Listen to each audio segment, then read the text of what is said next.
2억 정도로 보시면 됩니다. 무조건 비싸면 좋다, 싸면 별로다. 사실 이게 꼭 짚고 넘어야 될 건 있습니다. 그럼 비싼 장비면 결과도 무조건 좋겠지? 이건 틀립니다. 이런 레이저 가격 차이를 만듭니다. 원장님 여기 장비 진짜 많은데 이 장비는 얼마예요? 이 친구는 석션기, 쿨링기 포함인데 세트로 해서 2억 정도로 보시면 됩니다. 그래서 총 2대 있는데 포르쉐 911 한 대의 값이라고 볼 수 있어요. 이게 쓰면은 포르쉐크 효과가 나오는 건가요? 물론 장비가 비싸면 그만큼 레이저 빔의 이 퀄리티가 좋은 건 사실인데 그렇다고 무조건 비싸다고 좋은 결과만 나오고 싸다고 나쁜 결과만 나오는 게 아니고 나한테 맞는 걸 써야 합니다. 그럼 환자 입장에서는 조금 헷갈릴 것 같아요. 자, 그래서 오늘 영상에서 딱 2가지 말씀드릴게요. 첫 번째, 비싼 장비가 얼마나 효과가 있는지, 그리고 피부 미용 병원 고를 때 어떤 기준을 잡아야 하는지, 피부 미용 병원 고르는 방법 3가지, 이것만 알고 계셔도 정말 좋은 병원 찾기 쉬우실 거예요.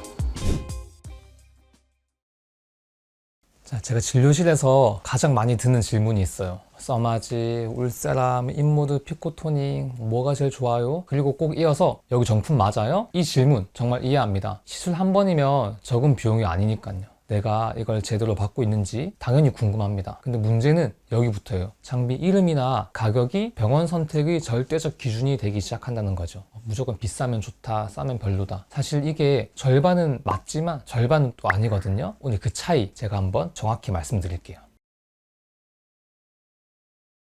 원장님 그럼 레이저는 왜 이렇게 비싼 거예요? 이렇게 생각해 볼까요? 차 중에서 포르쉐가 비싼 건 그냥 그 단순한 방패 로고 때문이 아니고 성능 때문이거든요. 레이저도 마찬가지예요. 레이저가 단순히 그냥 빛을 쏘는 기계가 아니고 이 장비가 출력이 얼마나 안정적인지, 에너지가 얼마나 균일하게 가는지, 원하는 깊이에 얼마나 정확히 도달하는지, 이런 기술 차이가 레이저 가격 차이를 만듭니다. 출력이 흔들리면 통증도 달라지고 시술 결과도 들쭉날쭉 해질 수 있습니다. 또 하나 R&D 비용이라고 하죠. 장비의 연구 개발, 그리고 임상 데이터 축적, 안정성 검증, 여기까지 드는 비용도 모두 다 포함되어 있습니다. 그러면 비싼 게 무조건 답이네요? 어느 정도는 비례해요. 분명 좋은 장비도 있고요. 차이도 납니다. 제가 계속 차 예시 드렸는데 차도 비싸지만 별로인 것들이 있거든요. 저렴하지만 정말 성능 좋은 차도 있잖아요. 중요한 건 그 장비가 어떤 판단 아래에 사용되느냐, 이게 중요합니다. 레이저 차이 이렇게 이해하시면 됩니다. 카메라가 좋으면 무조건 사진이 잘 나오냐? 이거 비슷해요. 좋은 카메라 쓴다고 사진이 다 인생샷이 되지는 않고요. 카메라는 기본 조건을 만들어주고 사진은 찍는 사람이 만드는 겁니다. 레이저도 똑같아요. 장비 차이는 크게 3가지가 있어요. 출력이 얼마나 안정적이냐, 에너지가 균일하게 나오느냐, 그 정확도가 어떻게 되느냐. 대표적인 예를 들면 고가의 레이저 장비는 칼리브레이션이라는 기능이 있습니다. 이 기능을 간단하게 설명드리면 레이저는 처음에 빛을 만들 때 100이라는 에너지를 만들어요. 처음 장비를 샀을 땐 관 내부도 깨끗하고 핸드피스에 있는 렌즈들도 깨끗해서 100짜리가 100의 피부에 닿게 됩니다. 근데 레이저를 계속 쓰다 보면 관 안에 먼지도 좀 쌓일 수 있고요. 레이저가 피부에 반응할 때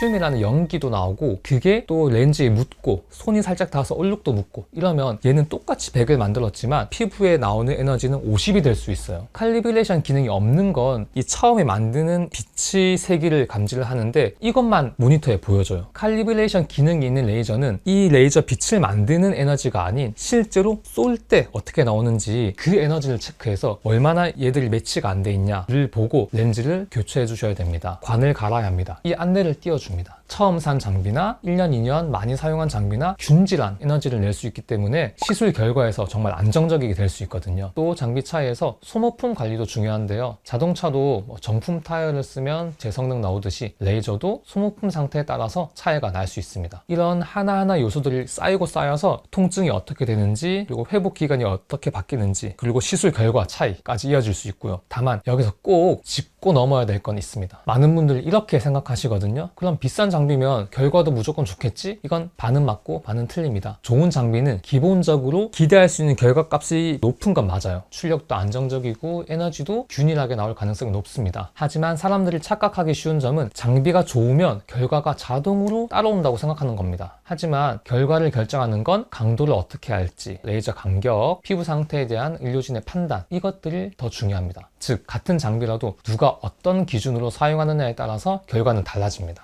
원장님 그럼 레이저 강도 세게 받으면 무조건 좋나요? 아니요. 너무 과하면 부작용이 많기 때문에 진짜 효과가 좋은 병원은 딱 이분께 필요한 만큼의 에너지만 전달합니다. 이게 핵심입니다. 참고로 저는 과한 시술은 추천하지 않습니다. 원장님 그럼 비싼 시술 받았는데 효과가 없는 건 왜 그런 거예요? 효과가 없었다고 느끼는 경우 중에는 사실은 기대치가 너무 높았던 경우도 있습니다. 시술 가격을 비싸게 받으셨으면 기대치도 높아질 수밖에 없거든요. 특히 비포 앤 애프터 사진만 보시고 바로 그 결과를 원하시는 분들이 있어요. 그리고 대부분은 처음부터 계획이 잘못 잡힌 경우도 있고요. 피부 상태에 따라서 나에게 필요한 이 시술의 횟수도 다르고 기대할 수 있는 효과도 다르거든요. 그래서 진짜 중요한 건 처음 상담할 때 현실적인 기대치를 확실하게 잡아주는 그런 병원인지가 중요합니다. 한 번이면 끝나요 이 말은 사실 조심하셔야 되는 말입니다. 그리고 이런 질문도 진짜 많아요. 레이저 많이 받으면 피부 얇아진다. 이거 사실인가요? 옛날에는 예, 지금은 아니오입니다. 옛날에 이런 말이 왜 많았냐면 옛날에 박피성, 피부 밖에서부터 깎아주는 레이저 중에서 뭐 프락셀 이런 거 얘기 많이 들어보셨을 거예요. 프락셔널 레이저인데 밖에서부터 피부를 깎아내는 방식의 레이저는 계속하면은 피부가 얇아질 수 있습니다, 실제로. 근데 요즘에는 그런 방식의 레이저보다는 비박피성의 레이저를 더 많이 써요. 이 레이저는 많이 한다고 해서 피부가 얇아지지 않습니다. 그래서 환자 입장에서 중요한 건 병원의 선택 기준입니다. 이런 피부 미용 의원을 고를 때 장비 말고 뭘 봐야 하나, 제가 딱 3가지 정리해 드릴게요. 첫 번째, 상담의 깊이입니다. 상담이 너무 짧고 설명이 반복적이라면 한 번 더 생각해 보세요. 좋은 상담은 뭐 이게 제일 좋아요 이게 아니고 현재 피부 상태가 이렇고 그래서 이런 걸 해야 합니다 라고 말합니다. 좋은 예시 하나 들어드릴게요. 당신은 현재 피부가 지성이기 때문에 피지샘 조절이 필요하고 민감성이기 때문에 자극적인 시술은 피해야 합니다. 하지만 색소가 많지 않은 비색소성 피부이기 때문에 색소 레이저는 당장 안 하셔도 됩니다. 마지막으로 탄력이 부족한 타입이기 때문에 콜라겐과 엘라스틴을 생성하는 시술은 꼭 필요합니다. 이런 식으로 상세히 접근되어야 합니다. 상담에서 왜? 라는 이유에 대한 설명이 없으면 한 번 더 생각해 보셔야 됩니다. 두 번째는 리스크 설명 여부. 사실 부작용에 대한 얘기는 조심스러울 수밖에 없습니다. 물론 부작용이 없는 경우가 대부분이지만 적은 확률로도 생길 수 있거든요. 그래서 상담에서 좋은 말만 나올 수는 없어요. 모든 시술은 이로 인한 장단점을 확실히 파악해야 합니다. 장점이 단점보다 훨씬 더 많다. 그러면 진행되는 겁니다. 하지만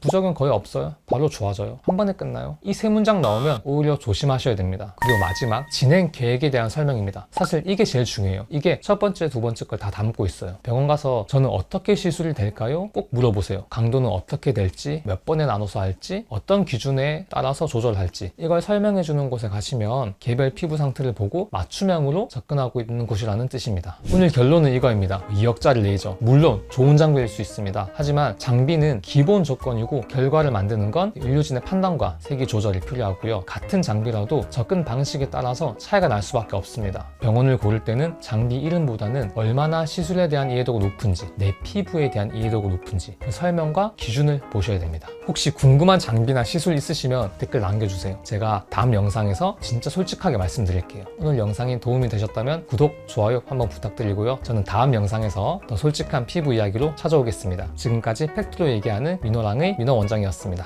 감사합니다.